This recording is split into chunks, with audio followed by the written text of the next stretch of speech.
Most neighborhoods in the Cariboo have at least a small herd of deer, even one like mine that exists inside the city limits.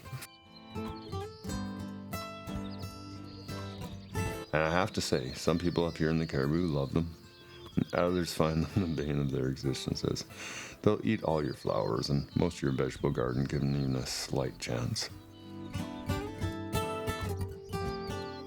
I, for one, am in the love department, and I really don't mind sharing my apples and the bottom few feet of the lilacs with them, but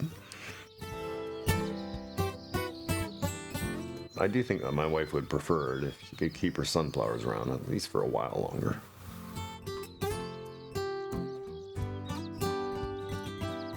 Now, we don't have a huge property, but it backs directly onto the mountain, and there are a number of deer trails that feed into it. The point being, the deer, or sometimes the whole herd, use our property as a trail on an almost daily basis.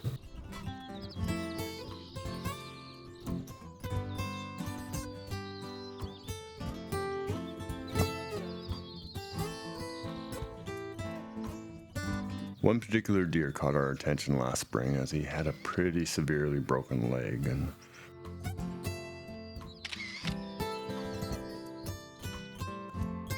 we ended up nicknaming this deer Q as his antlers were coming in misformed and they reminded us of a question mark.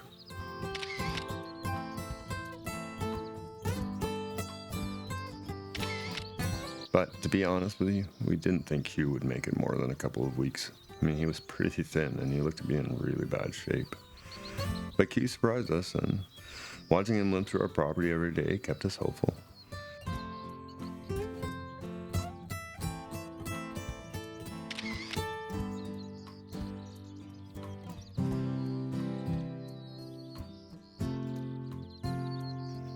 He took a long time to start putting on weight, and I still thought he probably wouldn't last very long. He put my doubts to rest, and before long, summer followed spring, and he started to put on weight. Was even able to start putting weight on his injured leg.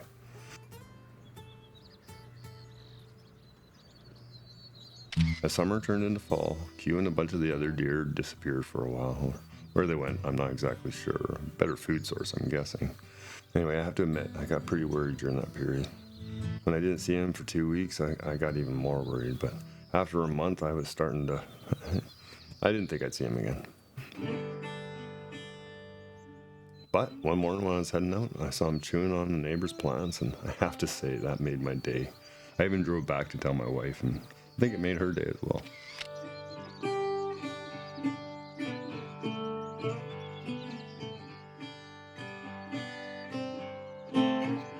Now, I lost my leg a little over 5 years ago, but watching Q over the last year as he's overcome the full use of one of his legs and just kept motoring along despite the odds being very much against him. And doing all this without the benefits of doctors or painkillers, I have to say, Q has been a hell of an inspiration in my life.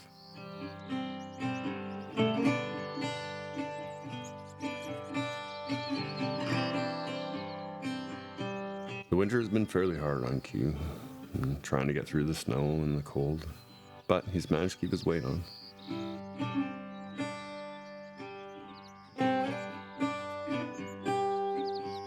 Q also lost his antlers later than the other bucks, and for a while he was head buck.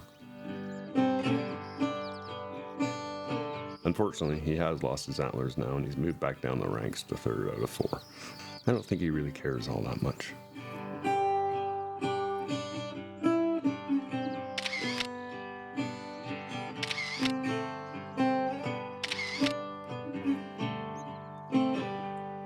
Most of the time we see Q hang around with a doe and her fawn. If you ask me, they seem like his adopted family.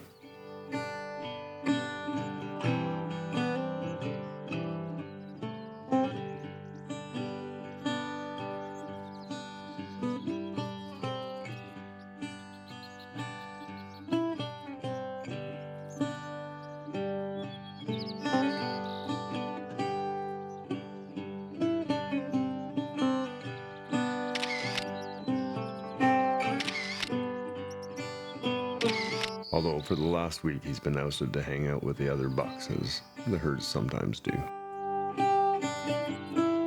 I have no idea how long Q will last. He certainly has an advantage being a neighborhood deer instead of a mountain deer, but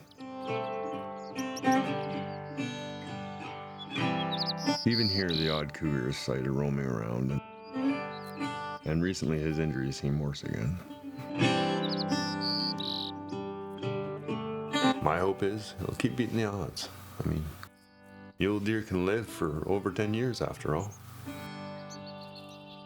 No matter what, I never expected a deer would be teaching me life lessons, but here we are.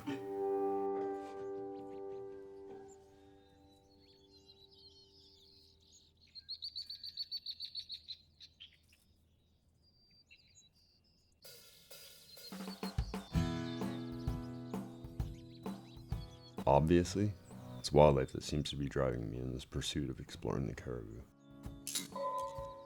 But the experiences add up to